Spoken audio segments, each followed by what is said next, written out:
ցանկացած աղջկա կյանքում գալիս է այդ փուլը, որ ինքը որոշում է երկարացնել կառեն։ Ու բոլորս էլ գիտենք, որ այդ process-ում կա մի հատ վատ փուլ, երբ մազերը հասնում են այն երկարության, որ անընդհատ կպնում են ուսերին, ու ինչքան ուզում ա գեղեցիկ հարդարած լինես, ուսերին կպնելուց սենց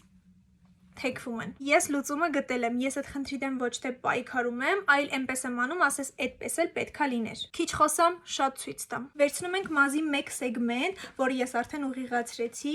բերում ենք ուղիղ ու հենց հասնում ենք ծայրին, այսպես թեքում ենք։ Ստանում ենք այսպիսի էֆեկտ, որը այս երկարության դեպքում ուսին կպնելիս ոչ թե ավելի վատ տեսք կստանա, այլ ընդհակառակը ավելի կկլորանա։ Ես անում եմ հարթուկով ու բոլոր մազերը դեպի ներս։ Դուք կարող եք անել նույնը ֆենով ու կարող եք անել դեպի դուրս կամ միքսել երկուսը միասին։ Մենակ այս վերևի մասը անելու եմ դեպի դուրս։ Ասեք, որ այս շոքերը հենց ընկնում է, այլ մաս սարքել չի լինում։ Ես թողնում եմ եւ այսպես, եւ երբեմն այսպես կողք եմ անում, իմ մեջ խոսում եմ կիսա միլենիալը։ Մի խոսքով, այս սաներվածքի տրամաբանությունը այս կորություններն են, որոնք ուսի վրա գնալ գալով այլևս ոչինչ չեն փչացնում։